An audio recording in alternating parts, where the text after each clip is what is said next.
It is a great honor and a privilege to introduce George Hans Loewenstein. We're here in your beautiful apartment in Hanover, in Yerushalayim. And George, you are a survivor from the Philippines. That's correct. During the Shoah. But originally you were born in Germany. Yes, I was born in Berlin. In what year? In 1934. And my father and grandfather all are from Berlin. So we go back several generations. My mother was born in Oberschlesien, which was at that time German and now is Polish. I know that my dad and some of the other members of my family all served in the German army during the First World War. And that was one of the feelings they had is, how could suddenly Hitler turn on them when they had fought for Germany in the army. And my dad was the recipient of an Iron Cross that he initially was proud of, but at the end, of course, it had no meaning at all anymore. They were, my grandfather and my father were both arrested during Kristallnacht, but were released the next day. But that was the impetus to say that, well, we have to leave Germany. And of course, that was in 1938, Kristallnacht, in November. And we finally got out in August of 1939. Okay. What are your first memories that you recall? Well, they're kind of spotty because I remember that my mother had to transfer me from the kindergarten that I was going to a Jewish kindergarten. So I remember, going there, and like any, 5-year-old or 4-year-old, it was very frightening to me and a new experience. I have a picture in my mind of German police with their helmets, which kind of had spikes up on top of their helmet. And lastly, I have a recollection of the Hitler Youth marching down the street, and I was at that age kind of jealous of the fact that they were singing and having uniforms and so forth, which, interestingly enough, gave me the impetus to, got to the United States, and I was 12 years old, to join the Boy Scouts, so I too would have a uniform to wear. Was your family traditional? Were they Orthodox? No, they were not. They were, yes, traditional, if that's what you want to call it. I think they're liberal. We got to the United States after the war, and the congregation that we joined was a German Jewish congregation, which the rabbi was German and the cantor were German and the sermons were German. But it was so liberal that, number one, they had a choir and an organ, and there was a mixed choir of men and women, and some were not even Jewish. It was a professional choir. And Friday nights, the shamans would stand at the door with a basket for you to put donations in, you see. So, but I mean, that's how liberal that congregation was. But in Germany itself, did they belong to a congregation? Yeah, they did. I don't remember attending services with them because I was only 5 years old. But my father was the kind he would attend on Rosh Hashanah and Yom Kippur, and that's the extent of it.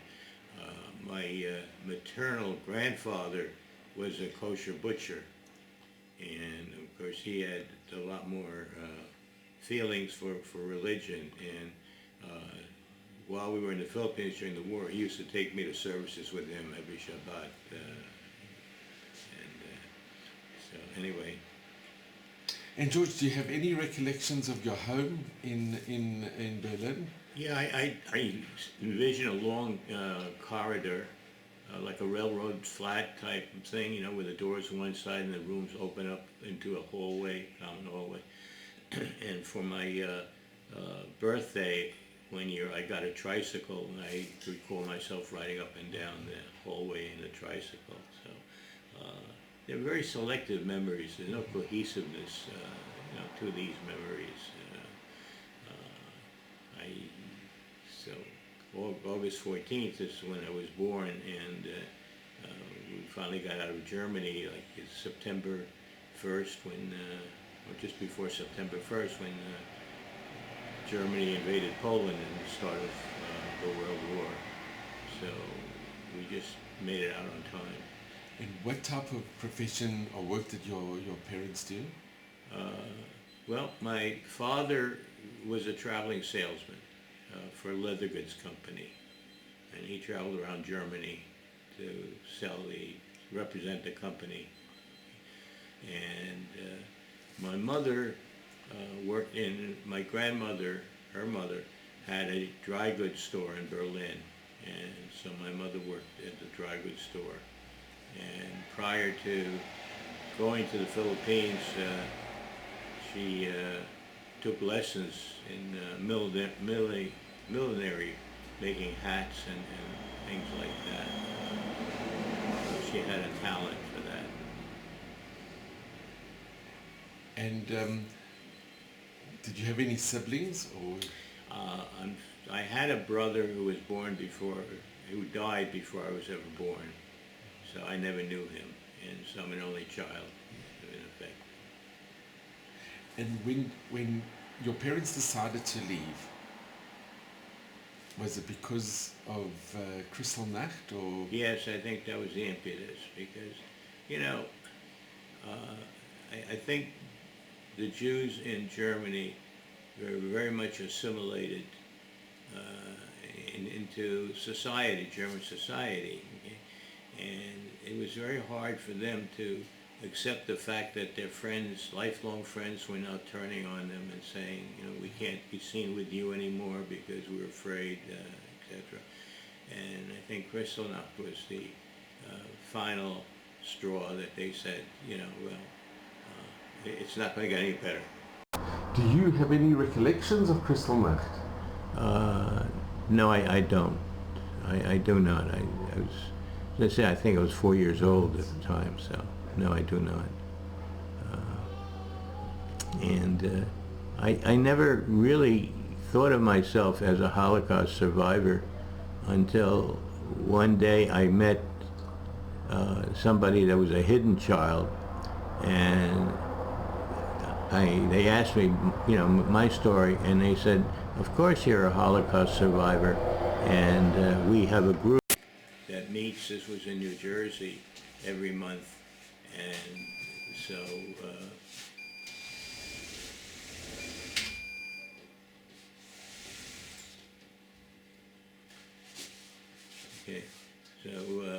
I got involved, and then the German government recognized us and as also survivors, and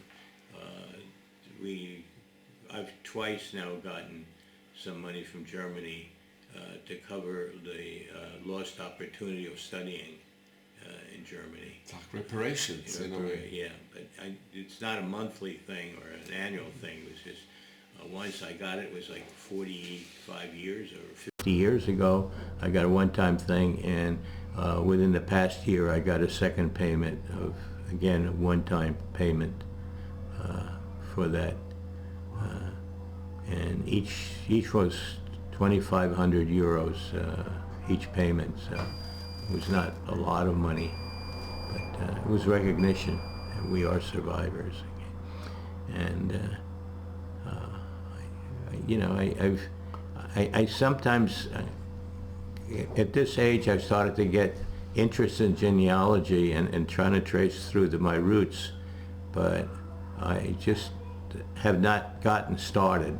Okay, I went to the cemetery in Berlin where my grandfather and my brother are buried, and I tried to see if I can get some information about the prior generations, and I really did not get any information such as where my grandfather was born or what in the records of the cemetery. They had his date of death, date of birth, but none of the history, like his father's name or his mother's name. Did your parents ever speak about their families? Not really. I knew that my dad had two sisters. One of them had immigrated to Brazil quite early on, who I never met or never met me. And the other one had a daughter. They both had daughters, and the other one stayed in Germany, had a daughter who was older than I am. And my dad, when we were in the Philippines, tried to get my cousin to come to the Philippines also. And at the last moment, my cousin refused to come. She wanted to stay with her parents. And of course, they didn't survive. So, and the aunt in Brazil, I met her daughter once, and my cousin once, who came here after the war to meet her uncle and meet me. But I tried to locate her. I went to Brazil some years ago, and I tried to locate her, and I was unable to. So, so that's some of my father's background. He had two sisters. My mother had a brother and a sister, and my uncle, her brother, studied medicine, and in the late 30s, immigrated to Palestine and was here as a physician until he passed away a few years ago. And the other... Did you get to meet him? Yes, I did. Yes, I did. After the war, when we were in the United States, Israel had some cruise ships, Zimline something, and he traded places with the ship's doctor for one trip to the United States, and so we got to meet him. And subsequent to that, one more time, when my wife and I came to Israel for a visit, we stayed with him for a couple of days and so forth. So, but it's not a very large family, and unfortunately, all that remains are my uncle's two daughters who were born in Israel, and they're the only first cousins that I have at this point. And one lives in Tel Aviv and one lives in Haifa. So, George, can I just ask, when you left Berlin and your parents decided to go, was their first option to go to the Philippines, or it's a very unusual destination? No. They originally were going to Montevideo, Uruguay, and then that got shut off from them. And did they have visas to go? They did, but the visas were canceled on them. And so the Philippines came up, and it was kind of a late thing in the Philippines, because the fact that the Philippines opened their door was largely the efforts of four American brothers who had a cigar factory in the Philippines. And they were from Cincinnati, and each brother took a rotating turn to be in the Philippines, and for I think a 2-year term or a 3-year term. Anyway, I think the Filipinos are very, class conscious, etc. So they became friendly with President Quezon from the Philippines, and it was an American territory, so there was a American High Commissioner by the name of McNutt, and they used to play poker together. And it was the brothers, and they were Frida, who convinced finally President Quezon to open up the borders for Jewish refugees. And they even went so far as put an ad in a newspaper in Berlin, which unfortunately I don't have a copy of it, but it may be in the museum here, saying that inviting people to apply By the time that 1941, when the Japanese invaded the Philippines, there were about 700 Jewish families that had taken advantage of that invitation and came to the Philippines. And did your parents see the advert? Is that what? Apparently they did. I never questioned it, and I got information because from when other people in Manila, other Jews were interviewed on a tape and in the escape to Manila, I got some more information from their point of view, and so they were able to fill in the gaps for me because they might have been a little bit older and a little more memory, you know. And George, what do you remember about leaving Berlin? Do you have any recollections? Yeah, I remember the train ride from Berlin to Italy because we had to go to Italy to catch the ship for the Philippines. So I remember that train ride because my birthday was on that train. And I remember the present I got was a model of an airplane with floats on it. I don't know why, but that sticks in my mind. And who went with you in the family? Initially, it was my mother, my father, and my father's mother, who was in her 80s. We traveled together. Following us was my mother's sister and brother-in-law and their 3 children. And I think that was, and my grandmother and grandfather. So I think there were 12 of us or 13 of us. At different times, not all at the same day, you know, just on the same ship. It was just my mother, my grandmother, and my dad, and myself. And I remember it was an Italian ship. Were you excited to go on this journey? Yes, and the Italians, they called me Bambino, and they were trying to spoil me. They kept bringing me ice cream and so forth. So I remember that. Those are the good memories. Not the bad memories, you know. And also, when we got to the Philippines, I didn't speak any English. I only spoke German. And my mother thought she did the right thing and enrolled me in an American school that was there at the time.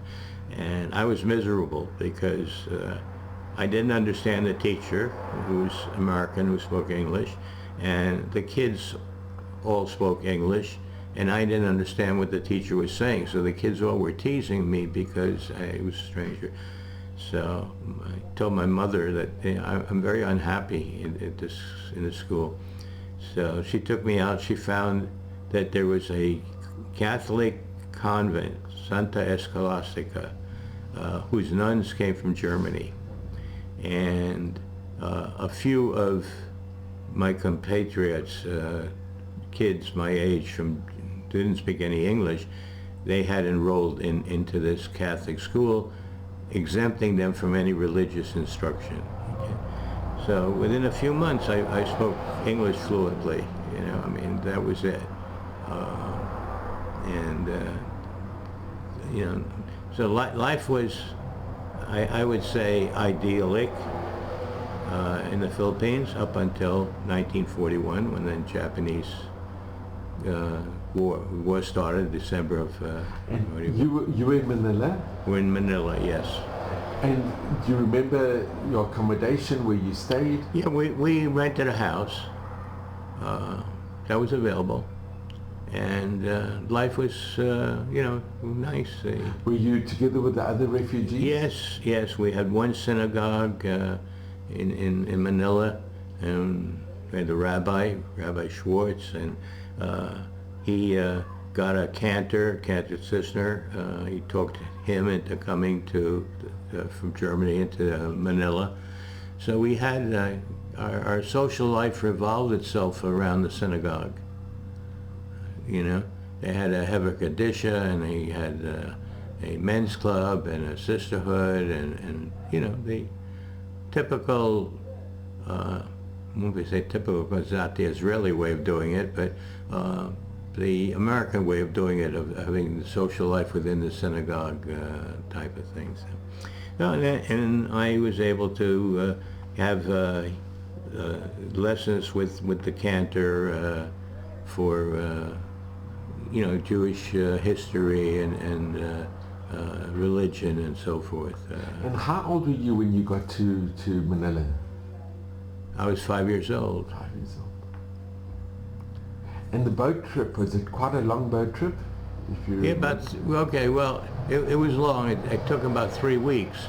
But what happened was we had to go through the Suez Canal to get into the Pacific, from the Mediterranean into the Pacific. And when we were at the end of the Suez Canal, was a place called Aden. And we stopped in Aden, and that's when the war broke out. And that's when the captain, the ship was Italian, and Italy was had a pact with Hitler, that they mutual aid pact, etc. So now the captain had to make a decision: does he go back to Italy because Italy was now at war with Germany, or does he continue the voyage? And the impetus that gave him to try to continue was that we were surrounded by British warships in Aden, because again they didn't know what was going to happen or whatever, and so the captain ordered 100% blackout, and we snuck out. He snuck the ship out in the middle of the night and decided the best thing was to continue his journey to get as far away from Italy as he possibly could. This was to our benefit, obviously. So we did make it to the Philippines. Were there many refugees on the ship? I would think there were, I don't know, I mean, I would have to guess that there were maybe 20 or 30 on there. And in Aden, did you disembark? I don't remember that. I just remember having to get 100% blackout and being told the reason was that they were trying to sneak out of the harbor before the enemy ships or the English ships were able to stop them, you know. So that's kind of, so as I say, you know, until the Japanese invaded the Philippines, it was kind of a nice life. They had their parties, they had their dances, they had American troops there, obviously, at that time, and it was an American protectorate.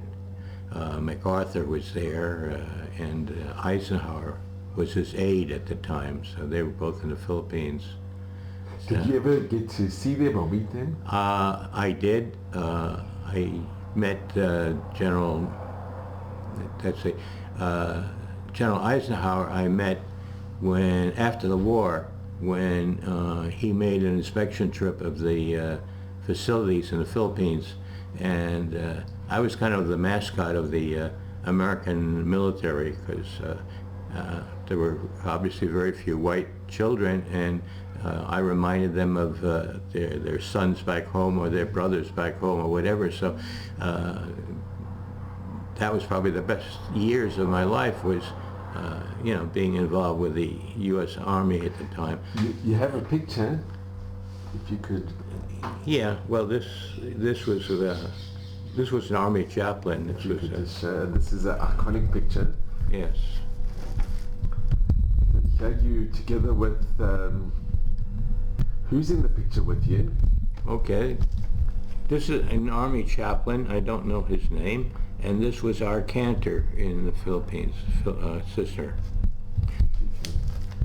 And how old are you in this picture? In this picture, I was 12 years old. That's an incredible picture.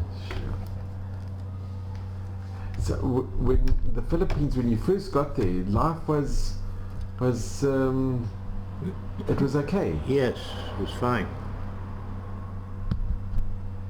And you had your grandmother, your grandfather, and I had my 3 cousins, and my aunt, my uncle. Did your father manage to find work, or?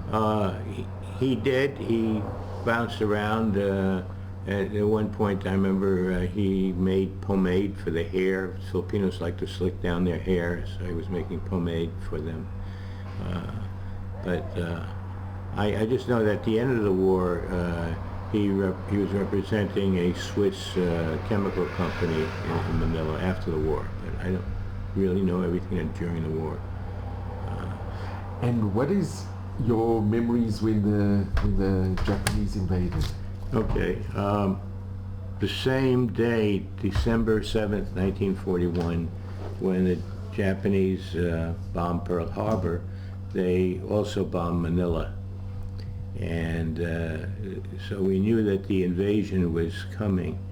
And my uncle, who was in the Philippines with us, worked for a Filipino company, National Coconut Company, and he lived in, I guess, a plantation where they had, and so he said, you know, why don't you all come over to us here in the, what do you call it, a forest or a plantation, rather than staying in the city of Manila, because the Japanese are going to come in, they're going to go into the big cities, and they may leave us alone.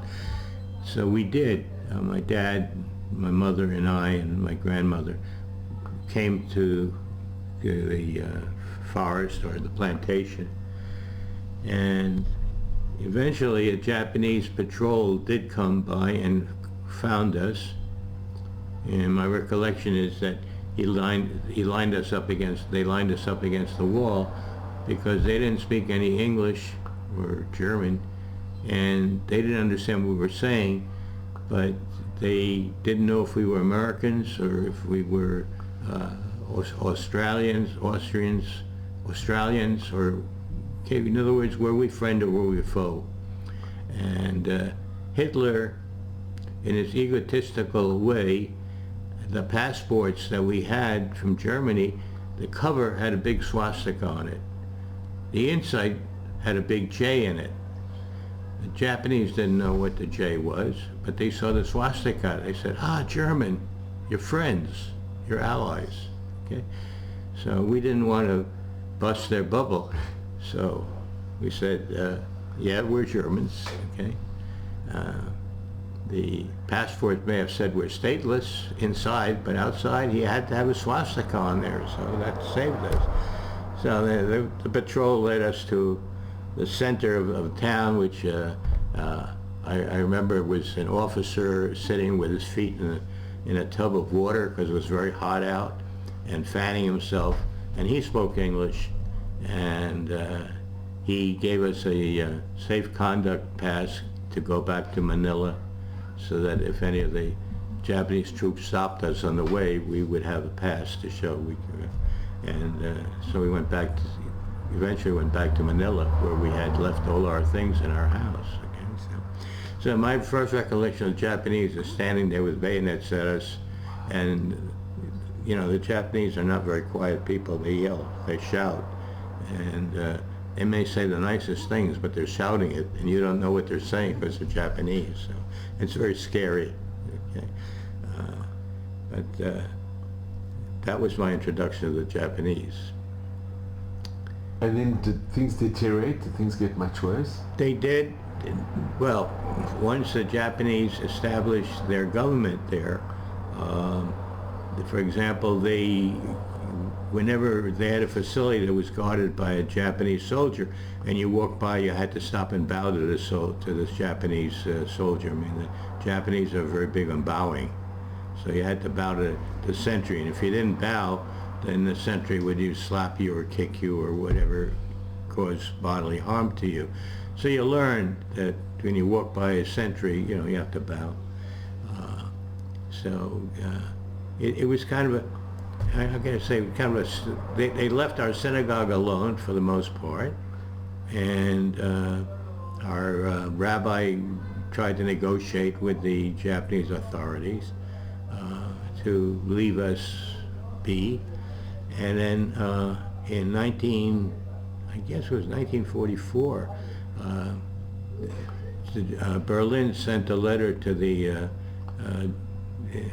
German consulate in the Philippines with the names of all of the Jews that immigrated to the Philippines, and told the Japanese to incarcerate them. And the Japanese were too busy losing the war, and they didn't really care. So you know, I have a copy of the letter in Yad Vashem that was sent, and our names were on that letter. So, but the Japanese didn't. It wasn't until the Americans started to make advances and the Japanese realized that they were losing the war. Their supply lines had been cut initially. The supply lines were by sea, and I think, you know, there was a big battle, Midway battle, that the Americans won, and they cut the supply lines. So now the Japanese had to live off the land. So now they confiscated all the food they could get a hold of, and they left very little for the population. You know, they would take the chickens and for their own food, and they rice, best quality of rice for themselves and so forth. So food started to become very scarce, and you learn to eat things I wouldn't eat now, okay, which, you know, would make me feel sick just to think of it. But the versatility, I mean, I never knew rice could be so versatile, but you'd ground it into flour and you make rice bread out of rice flour. You'd roast rice and make coffee out of roasted rice. Okay. You'd make tea out of any leaves that you could get out of the trees, you know. And sugar, you'd have to use molasses, which is a product of refining the sugar. And they took the refined sugar and they left us the molasses as sweeteners. So food started to become scarce, and that became a problem. But once the Americans started to close in on the Philippines and landed in Leyte, the Japanese decided that they were going to disseminate, they were going to emasculate all of Manila. So when the American troops entered Manila, they would find nothing. And so they started on a 3-week killing anybody that they found, burning down all the houses they could get to. And that was really the worst part of the whole war, was those 3 particular weeks. Okay? My mother had a brother in the Philippines and his wife, and they took shelter in a Red Cross building, thinking that the Japanese would honor the Red Cross. Instead, there were 100 people in that Red Cross building. Only 2 of them survived, and it wasn't my uncle and my aunt. And the 2 survivors wrote what happened there. The Japanese came in and bayoneted and shot everybody in there. And in our particular case, we were in our house and realized or heard the Japanese enter the house next door, and where we knew the neighbors. And so we were watching through the window, and they entered that house, and I know they had a little baby, and they threw the baby up and caught it on the end of their bayonet as it was coming down. And then they set fire to the house. And did you see this? Did you witness this? Yes. And at that point, we said, you know, we need to go out the back way, because the Japanese were in front of the house. Go out the back way. And there was a house in back of us that had burned the day before, and the roofs of these houses were corrugated metal. So the corrugated roof metals did not burn, you know, just the wood structure burned. So we snuck underneath and covered ourselves with the tin roofs, the corrugated tin roofs that we had. And just my luck, somebody who had already been bayoneted was lying next to me, and so for 2 days we had to lie there quietly, hoping the Japanese would not lift up the roof things. And finally we heard somebody say, "Oh, the Americans are only a mile away south from here." And so my dad said, okay, let's try to get to the American lines. Right? And so we made our way south to about the 1 mile to get to the American lines. And all the while that there was shooting going on to the street that we were on. So, we had to go from building to building or whatever, to shelter to escape the bullets. And we did make it to the American lines, and it was our first interaction with American troops. Can I ask, when you were hiding, the person who was bayoneted, was Yes. he still alive? No, it was a baby. And you actually saw, you witnessed? Yeah. It must have been horrific for you. It was. It was. I mean, those are the kind of things you really would rather forget than to relive again, But they were facts. So, George, can I just ask, how come it's not such public knowledge? It's cruelty, it's terrible atrocities. Well, the knowledge... You have a book that you have here from Escape to Manila, from Nazi tyranny to Japanese terror. Yeah, the rampage of those 3 weeks is James Scott caught them in his book.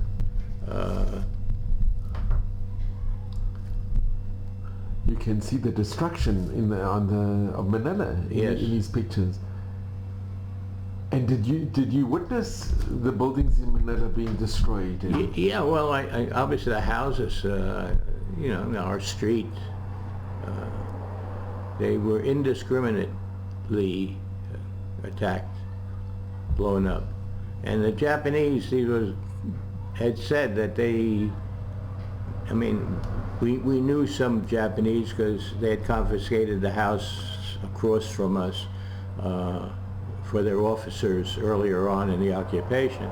And they came to us when they were leaving and they said, we're never going to get back to Japan. We're not going to live through this. We're here to delay the advance of the Americans.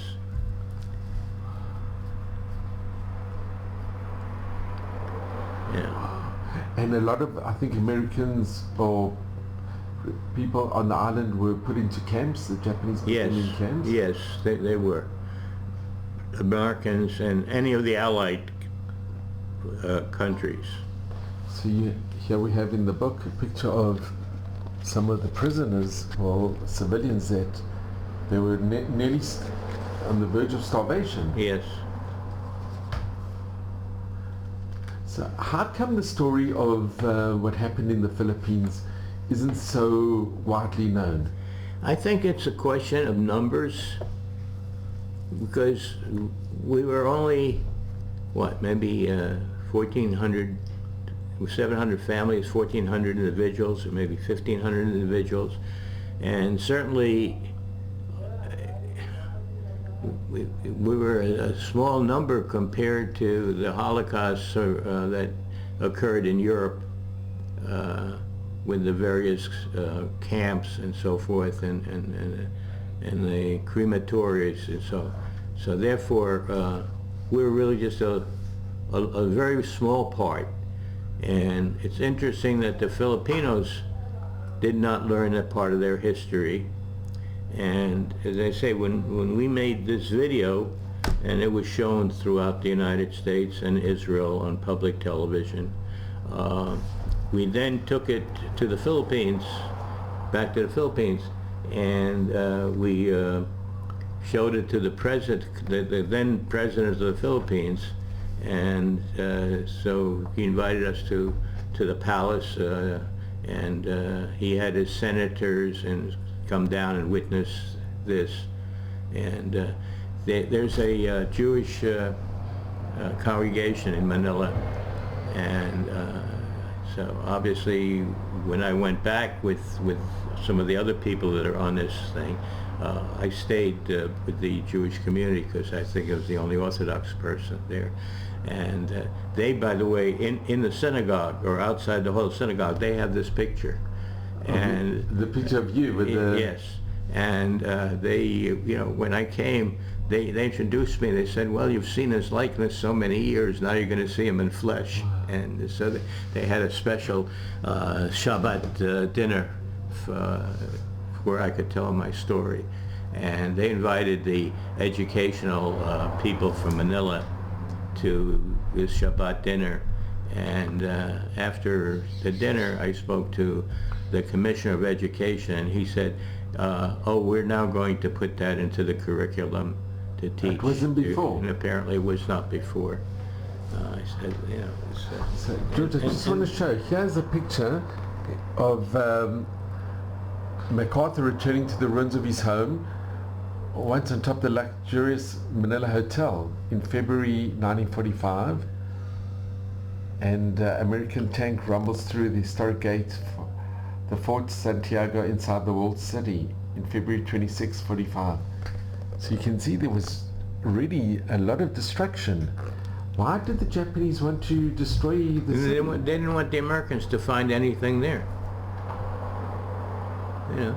Do you know roughly how many people were killed during these 3 weeks? Yeah, it's in the thousands.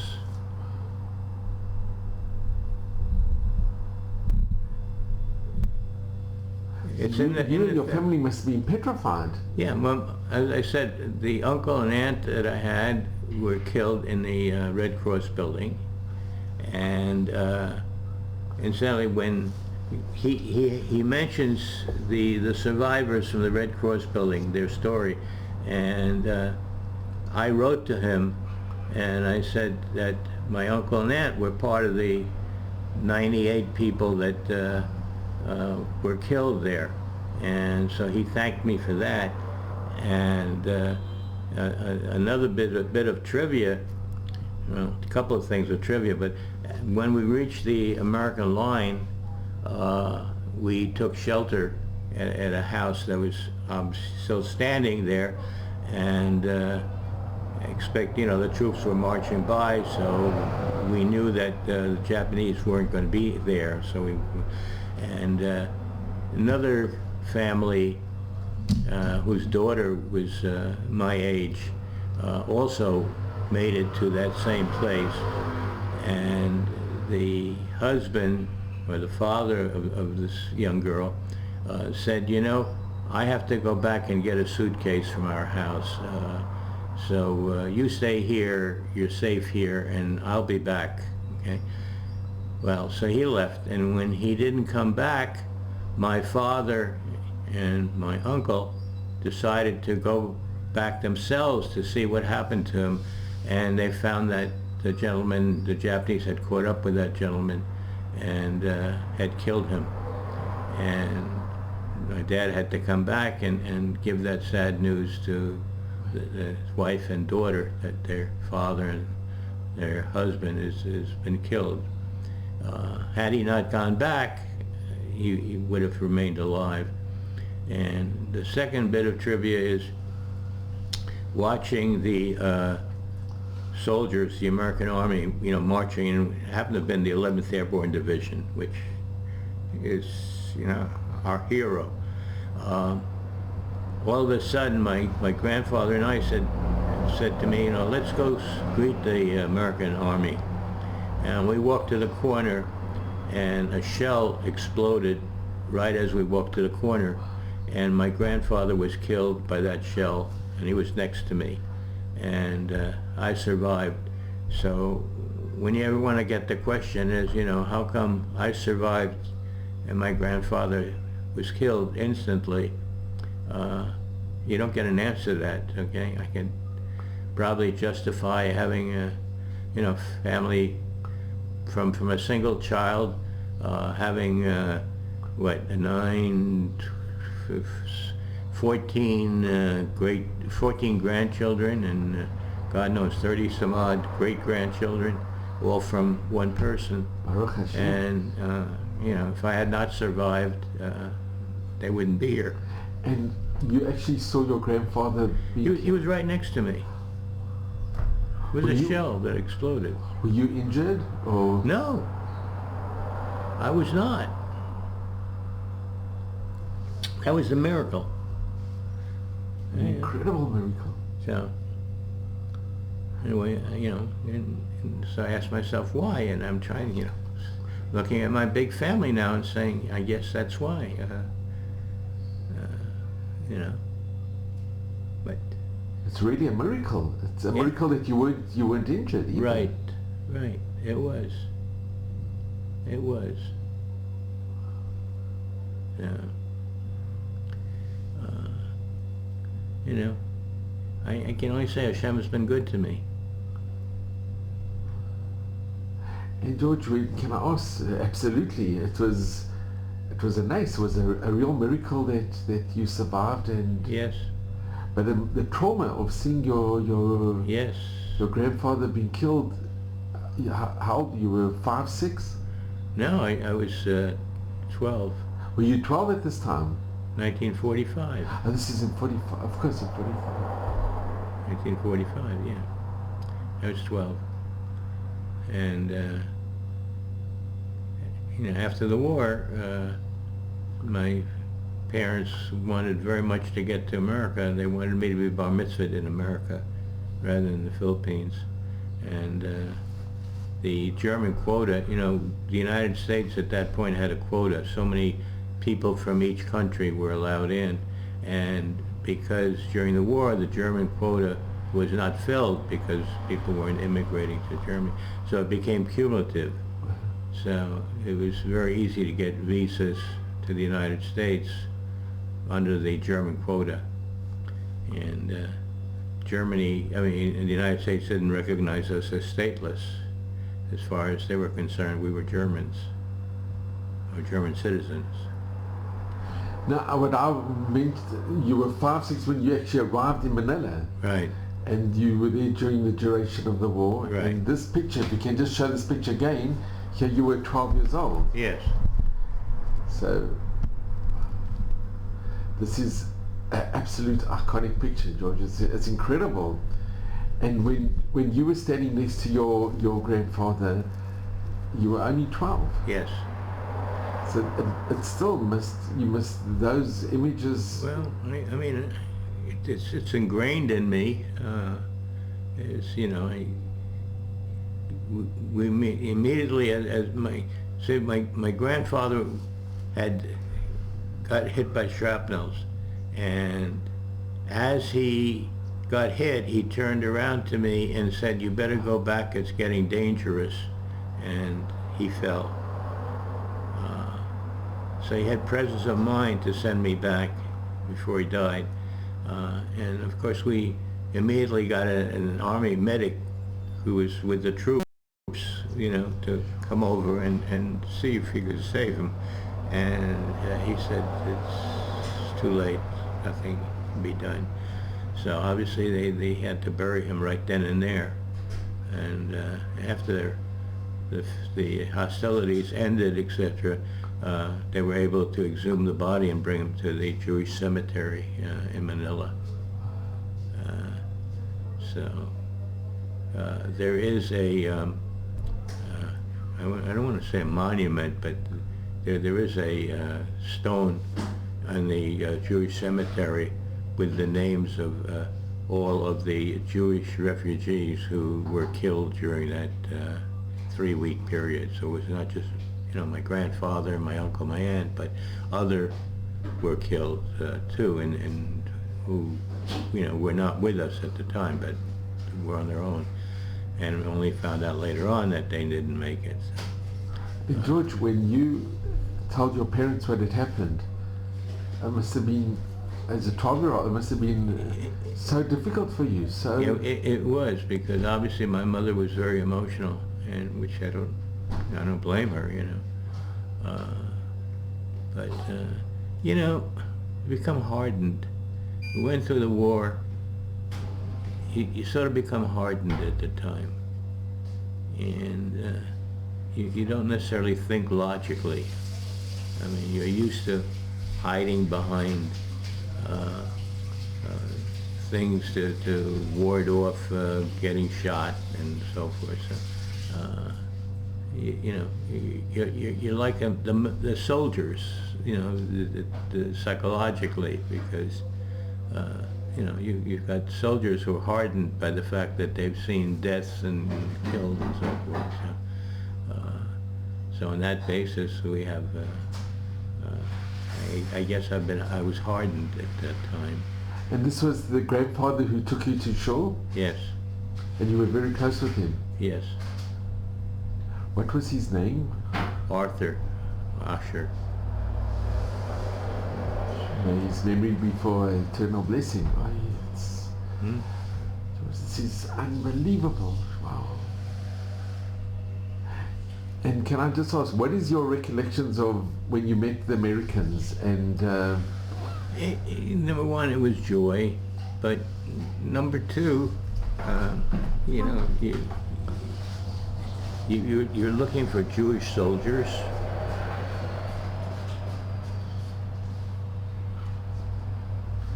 And were they very kind to you, the Americans? Very much so. Very much so. You can see in the picture, you were their mascot. Yes. Were there any other children your age that...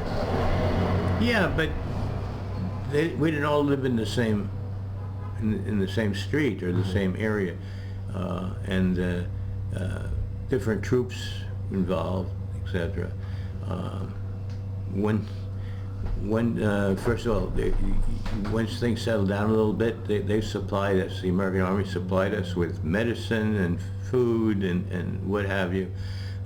You got to know a sergeant who was a sergeant in the commissary, and he would bring over stuff to us, etc. So, we did very well. I had a pass to get on the Army base, and I was spoiled. One of them had written his sister to send me a care package, so from Michigan. So I got a care package with toys and candy in it from his sister.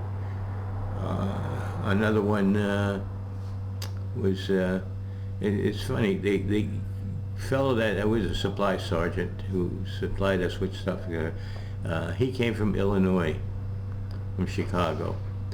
And once we were in America, my wife and I had some relatives that lived in Chicago, and so we took a car trip to Chicago.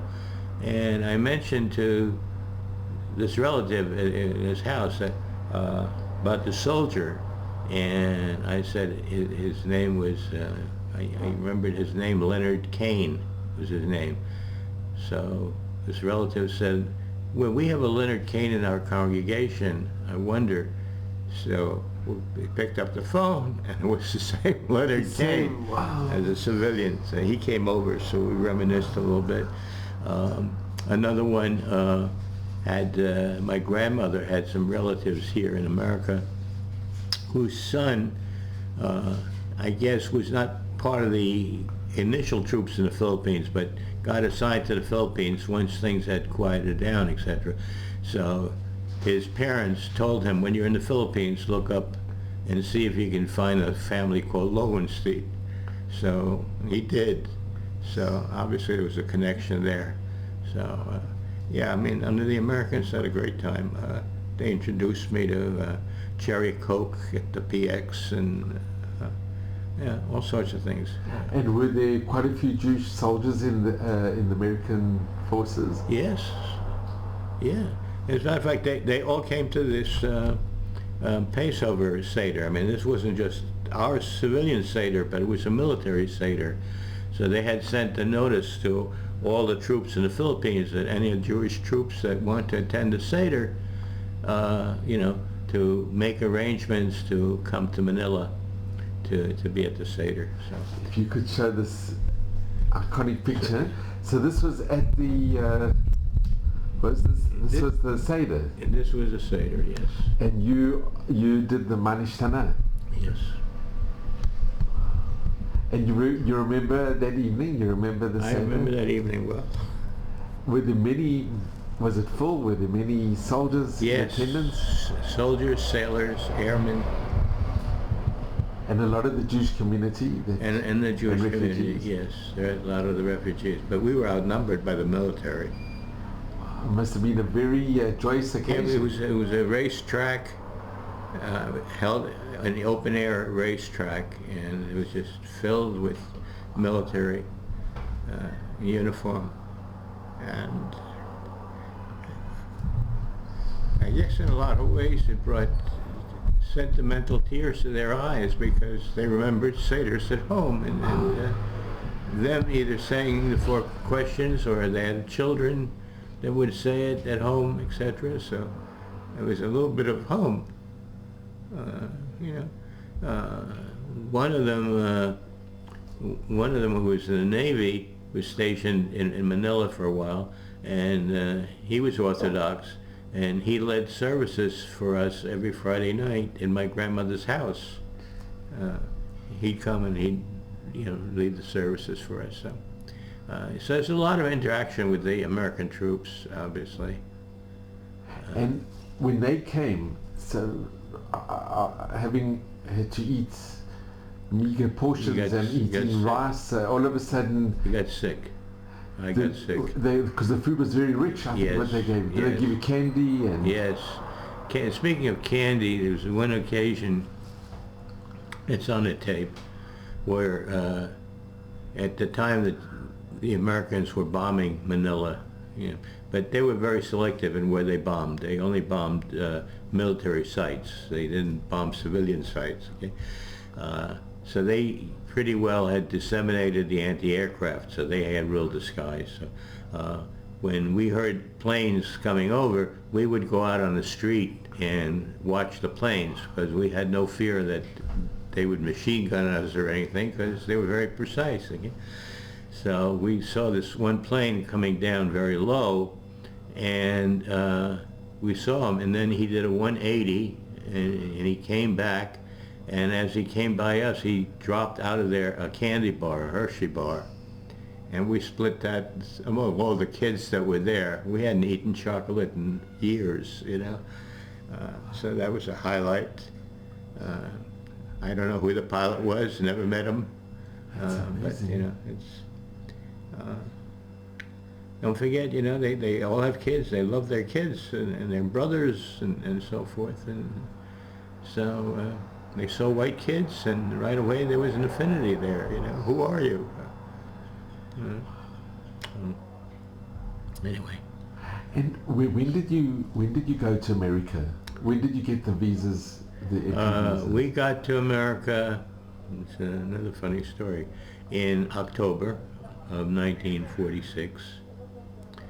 And so it was a year, basically nearly a year, well, half a year, as was a year after they had to investigate us, and they investigated my father to see whether he had collaborated with the Japanese in any way, and medically you had to examine and so forth. So that all took time. Okay, the military was investigating us, and but obviously when we came to America, we came by boat, and we were in the Pacific, and relatives we had were here in New York, so we had to go cross town by train.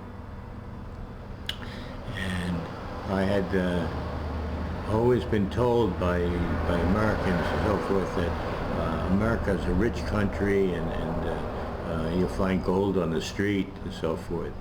And when we arrived at Grand Central Station in New York, they had all these kids saying, with their hand out, dressed in rags and so forth, and have their hands out.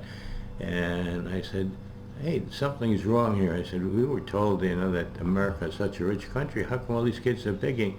So they had explained to me that this was Halloween night that we arrived, and that this was a custom at Halloween for them to go around begging for candy. And so, and I said, I didn't know that. So I got indoctrinated into the American way very quickly. But it left a bad taste in my mouth. And when my kids got to the age, I said, listen, you want to go to a Halloween party, ducking apples? I said, that's fine, but I don't want you to bother the neighbors, and I don't want you to go around ringing their doorbells and so forth. So to this day, they resent that. They bring that up to me. You wouldn't let us do this. And when you came to America, did Did you go with your family as well? Your grandmother? Yeah, joined you? yes, except for the three that got killed, yes. And did you, when you got to America, did you have a easy integration? Or Well, first of all, we spoke the language, so there was no problem communicating. Number two, again, there was Jewish organizations that, how can I say, that opened doors for us. You know, they got us the first rental where we stayed and so forth. And my mother got a job, and at that she worked as a salesperson in a 5 and 10 cent store, and finally transferred over to Macy's and lifelong employee at Macy's. And my dad got a job in a German Jewish firm, and he was their bookkeeper, and he was with them till his death. He died very early. He was 59 years old when he died. and did you go to public school or? Yeah, I went to public school. In New York? In New York, yes. And how was the interaction with the other children? Well, initially, I had reactions. Okay, the first time I heard a plane overhead, I jumped underneath the desk, and the kids sort of laughed at me, and the teacher had to explain to them that what I went through, and you know, the air raid siren would go off or whatever, and you'd try to get shelter someplace. Okay, that was it. And also, the first time it snowed, you know, kids, I saw snow, and whereas the teacher made all the kids sit down at their desk, and she allowed me to look out the window for a few minutes to see the snow, because it was a new experience for me. So. But other than that, I think that a lot of the kids were Jewish in school. I remember my junior high, we sort of had a clique. There were all Jews in the clique. Did they ask you about your wartime experiences? Yeah, one of the kids in my class came from Shanghai, so he had gone through it in Shanghai, China. And the others, one was had hidden in France. So they all had that kind of experience. Okay, so. And your bar mitzvah? Bar mitzvah was, I mean, it was low keyed because obviously there was no money available to have a big party, etc. But I remember my grandmother bought me a radio that I really wanted, and so you know, my parents tried to make the best of it. But, I remember my bar mitzvah. And George, can I ask, being in America in school, you were happy when you came to America? It was a good life? I think so. I mean, it was a hard life. At first we were poor, but it was certainly much better than what we had. And I made friends and tried to live a typical teenage life, you know, teenager life.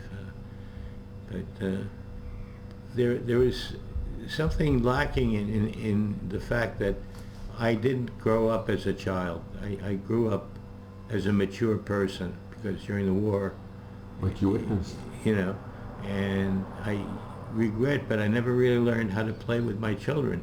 I never could get on the floor and build blocks with them or something like that. I didn't know how to interact with them because I've always interacted with adults during the war.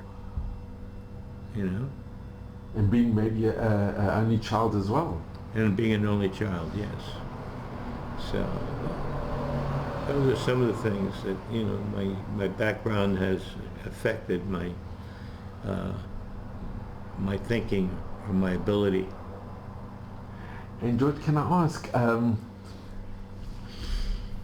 your parents, when they came to America, did they become a bit more religious, a bit more orthodox? No, that didn't change until I moved to New Jersey, and there was only one synagogue in the community that I moved into. In New Jersey, they had a lot of small communities, and each seemed to have their own synagogue. And so the synagogue that was in my community was a conservative synagogue. So, because I had to send my kids to Hebrew school, and so we went to services every Friday night and Saturday morning, and it's the fact that we were living 2 blocks away from the synagogue, I wouldn't ride on the Shabbos. So that sort of was a middle of the roadway, and it wasn't until I retired, and at that time the congregation became egalitarian, and I just didn't have taste for women being called up for aliyahs. It's something it was a bit foreign. Yeah, it was foreign to me, and I couldn't live with it. Okay? So then I wound up going into the Orthodox. And what type of work did you do after? I'm a CPA. And you studied at City College in New York. And your parents, or a lot of their friends, were they also survivors? Yes, or? yes. They were either survivors, or they were friends from Germany that had immigrated, before the war started, that had gotten visas for whatever reason. Yeah, so it was, you gravitate to your own, So it wasn't until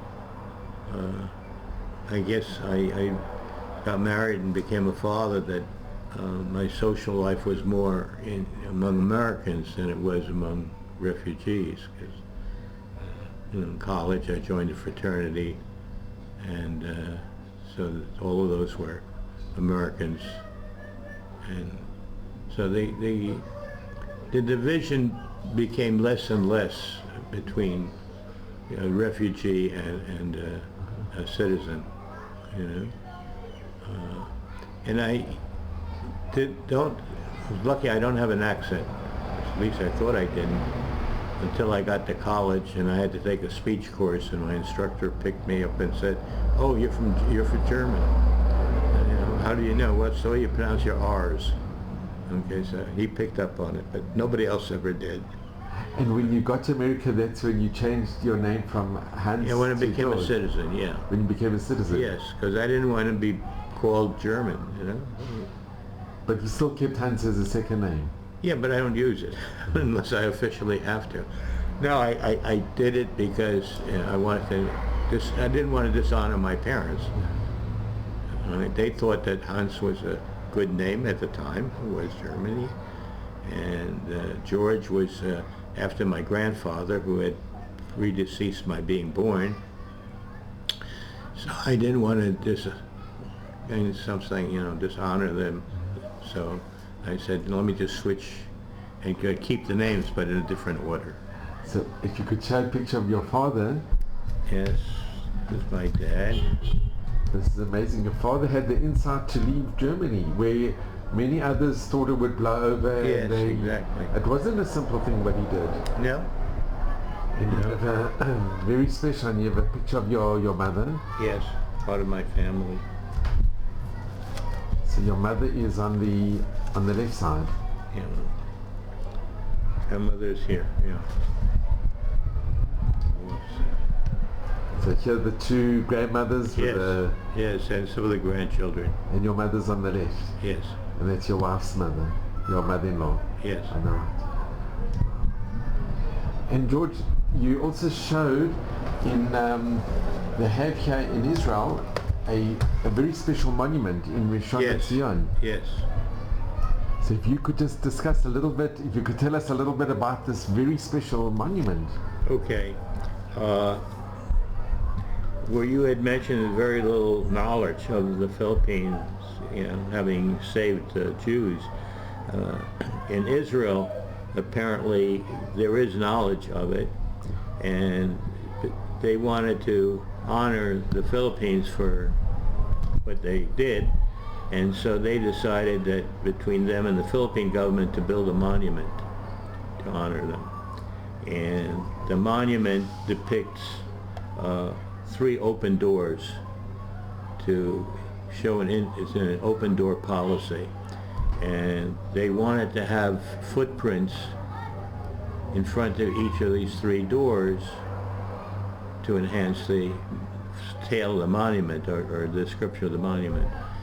So they picked myself as one set of another survivor who I was living in the United States at the time, lived in Israel, and a third was a young child who was born from a survivor.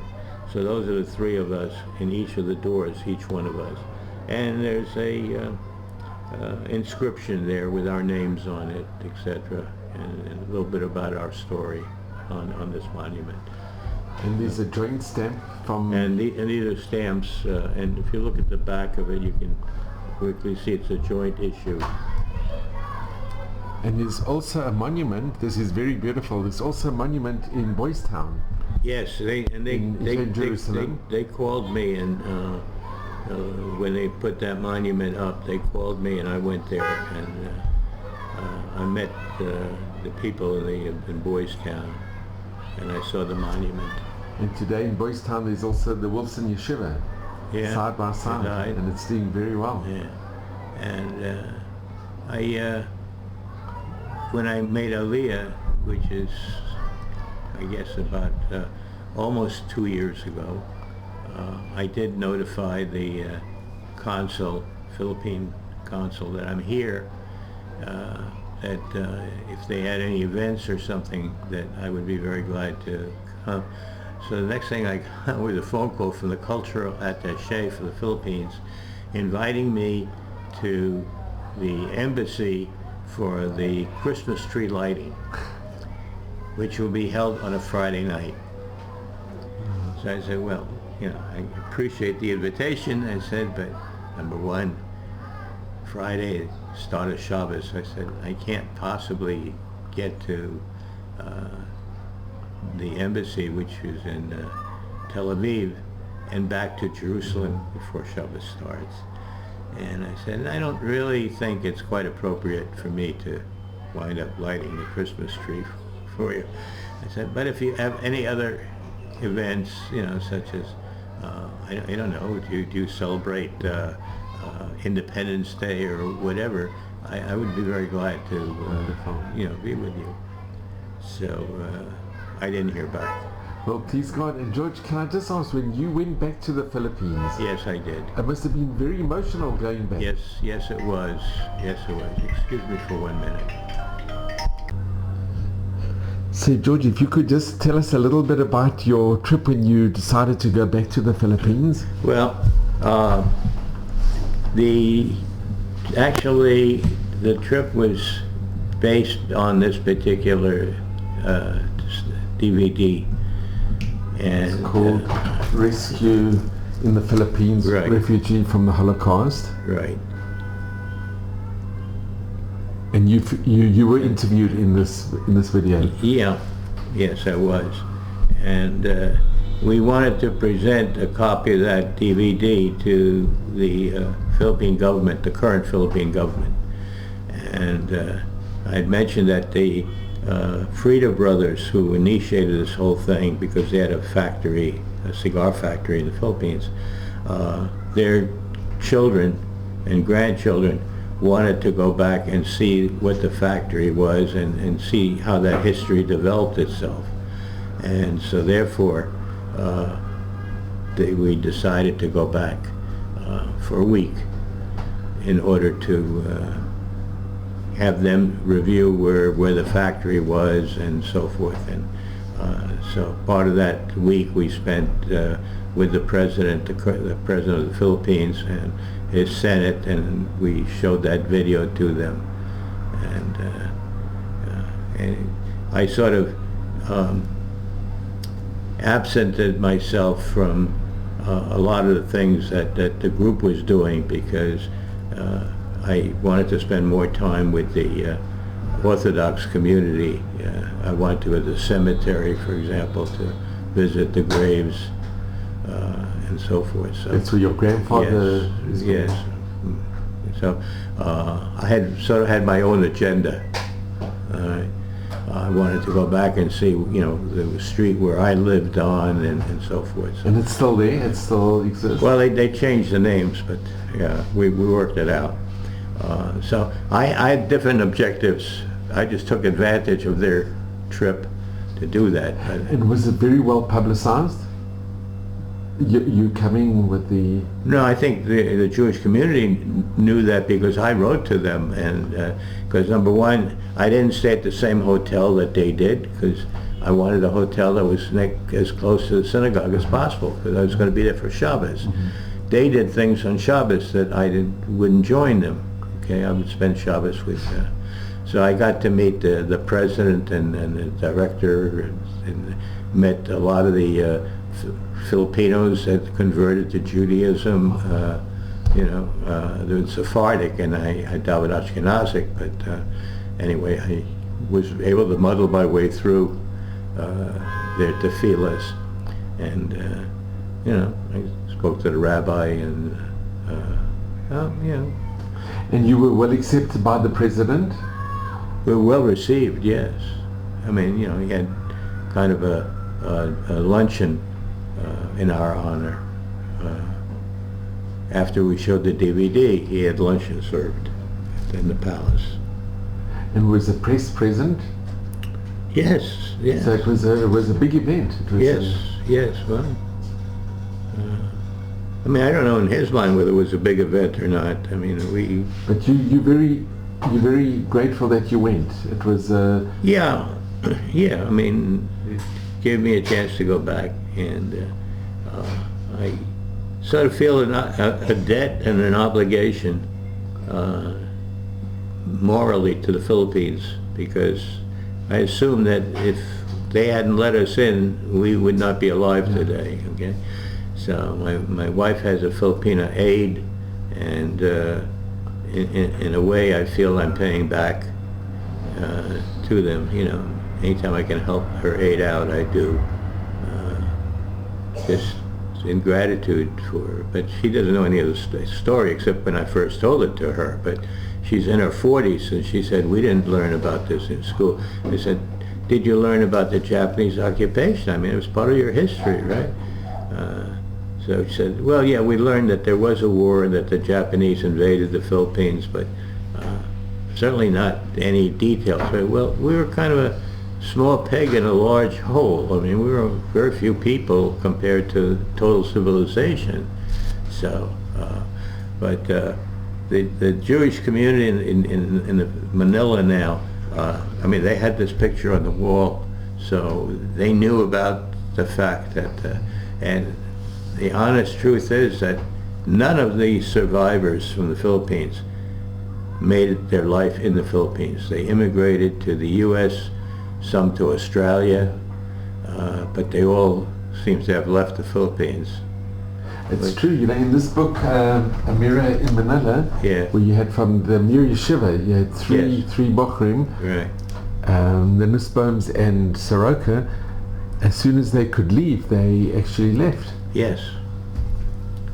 Well, I mean, I don't know the thinking, except, my dad wanted me bar mitzvah in America. That was a dream of his, okay? So, but I don't know the motivations why, everybody else left after the war, but I think maybe it was just to cut some of the memories and say, well, we don't want to live with this by physically seeing it every day if we live here, right?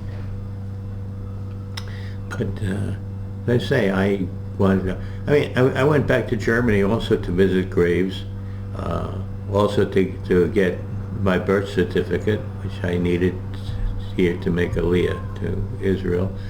And I wondered, I was brought up most of my life early in my life was as a German. We spoke German at home. My parents, as friends, were all Jewish, Jewish, or Germans. I wanted to know if I was German. It's an odd thing, isn't it, to have that question in your mind. I mean, I was born there. I speak the language. Am I that person? And I found out that I have nothing in common with the Germans when I went there.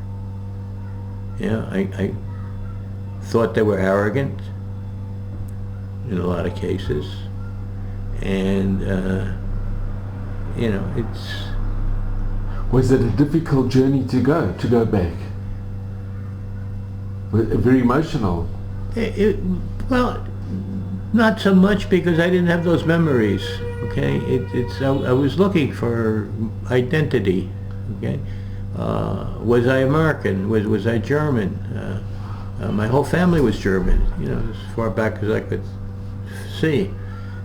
You know, so do I have German mannerisms? I guess is more what I was trying to find out. Did you feel any connection? No, not at all. No. I don't feel that I don't have an arrogant attitude about me. I try to help people where I can, and I walked by people, obviously American tourists, who were trying to get directions from a German who I knew would be able to at least understand English, but he made out like he couldn't understand them. So I intervened and I translated for them. I'm trying to, in my mind, say that, look, I can't fault people that weren't even born at the time of the Holocaust. I can't have guilt by association. I can't believe in that, okay? I'm not responsible for what my parents did. And I don't think any young German should be responsible for what their parents did, except if their ideology is still very far to the right or something. But other than that, no. I met this one couple, German couple in Hamburg, who went, after hearing the story, went to their parents and said, "How come you never told us about this? We didn't hear anything." This was, before it became very public, so I can't fault young people. So I think last year on during Holocaust Remember, I was asked to give a talk to a group that was between 18 and 19 in their gap year. Okay, they were either going into the army or and I gave a talk, and people question and answers, and one fellow said, how do you feel about the Germans now? And I said, well, I don't feel part of them. I'm not them. And I said, and I really think they're a bunch of cowards. Okay? So after I got through with the talk, he came up to me and said, I'm German. And I said, well, I'm sorry if I insulted you, but I didn't start it. You're maybe not your generation, but the prior generation started it. I mean, we were very happy being integrated into German society before Hitler came to power. It's so hard to believe that the most cultured in music, in philosophy, it was the center of Europe. Yes. Could have done the worst possible imaginable horrific atrocities. Yeah. But when you went to the cemetery, did you feel some type of connection, some type of... Yeah, I did, because I know the people that were buried in the cemetery. My grandfather and my grandmother of mine are buried in that cemetery, and so of course I felt them. But walking in the streets, you didn't feel any connection or... Yeah, but I recalled, thank God, the good times, not the bad times. All right? I kid my Filipino worker because, number one, I used to speak Tagalog fluently. Now I don't, because I haven't used it in 50 years or 60 years. But certain products like ice cream, Magnolia was the ice cream company there, and I remember Magnolia or San Miguel beer or things like that, or the fruits that I remember. I tease her about that, or Filipino food dishes. So in that way, I try to recall the good things, the good memories. And it's very hard to live dwelling on negatives, even though the son that you met keeps accusing me of being negative. And so I'm the product of my environment, of my experiences, but I don't think of myself negative.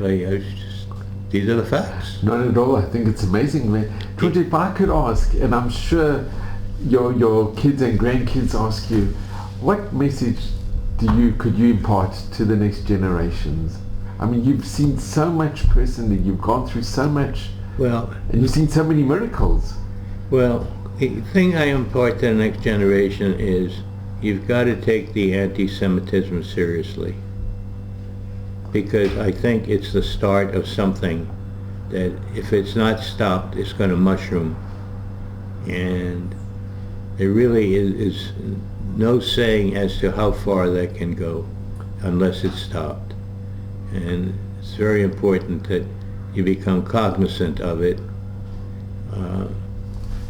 I think that the family that I have here is Haredi. It's very Orthodox. Very Orthodox. And I think that the fact that they isolate themselves with their own kind, they're really not doing anything against anti-Semitism.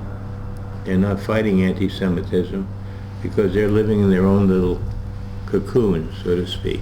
Okay? They're not out in the world. And the only thing that they care about is to maintain the status quo within their group. And I think there's a danger there in that, potentially. But that's my own feeling. And obviously they don't agree with me. But coming to Israel, was it always a dream of yours, or? What's that? Coming to live in Israel? No, it wasn't always a dream of mine.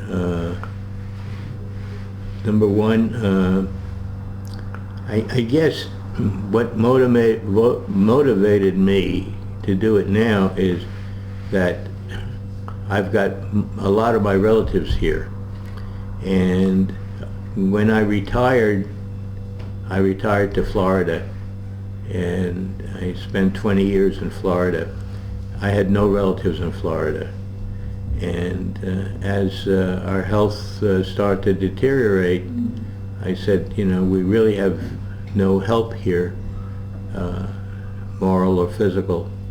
And so I said, so let's see if we can immigrate, because here I've got 9 grandchildren, all 8 of them are married with children.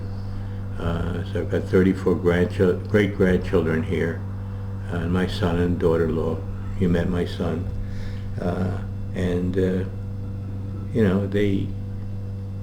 My son lives 2 blocks away from here, so he's available if I need something. I just have to call him, and he's down here in 10 minutes, So it was more that rather than the country per se. But you're happy you came? No, I'm not integrated into Israeli society yet. It'll take time, but... It is so different than what I'm used to. And I don't know if I'll ever be fully integrated, but it is what it is. Well, I just want to thank you. You're very welcome. It's been such an honor and a privilege to be with you. And George, I don't know, I must just tell you, you're Pittsburgh's the wandering Jew. You having been born in Germany, having to be displaced to the Philippines, then going to America and coming here now. But if we look at this picture, and I cannot tell you how I am just, when we look at this picture, it is iconic. This is the most amazing picture.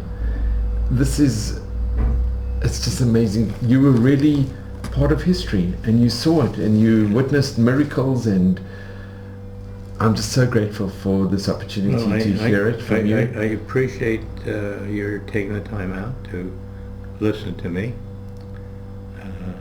and I'm willing to talk about it because I think it needs to be publicized. I couldn't agree more. And whatever opportunity presents itself for me to talk about it, I do. Well, I want to thank you, and you should just have mazel and bracha. Thank you. And enjoy your time here. It's a very special place, being in Yerushalayim, but most important with your family. Yes. And we're very honored to have you. And at May Vesrim in good health. Thank you very, very much.